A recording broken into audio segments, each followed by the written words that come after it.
La guerre est-elle déclarée entre le prince Harry et le reste de la famille royale d'Angleterre? Il semblerait que les hostilités aient débuté il y a bien longtemps.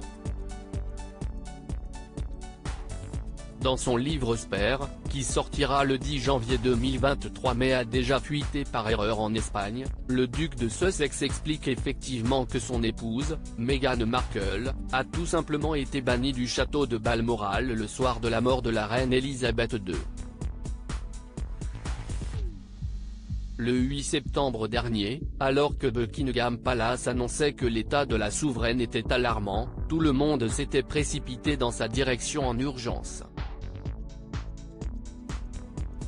Tout le monde. Ou presque.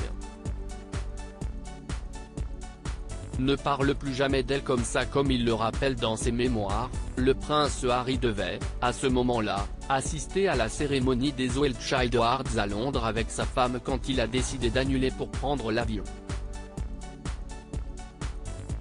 Si est tout seul qu'il est monté dans l'appareil, sur les coups de 16h39, sans Meghan Markle. Et pour cause. Durant ce laps de temps, il aurait reçu certaines instructions de la part de son père, le roi Charles III, notamment sur le fait qu'il avait interdiction formelle d'amener son épouse avec lui.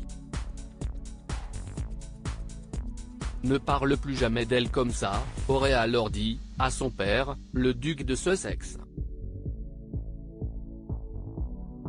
Meghan Markle n'était pas la seule absente au chevet d'Elisabeth II ce jour-là.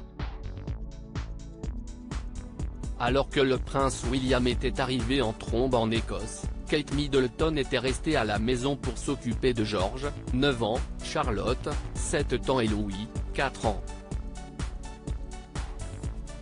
On savait déjà, de sources plus ou moins sûres, que le prince Harry avait passé une soirée très solitaire, le 8 septembre 2022.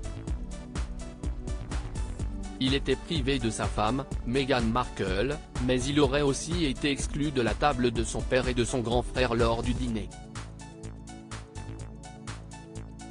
Pendant longtemps, les membres de la famille royale ont eu peur de s'exprimer face à lui, craignant que leurs propos ne soient rapportés, voire déformés, dans les mémoires d'Harry. Une peur, donc, qui n'était pas si infondée que ça.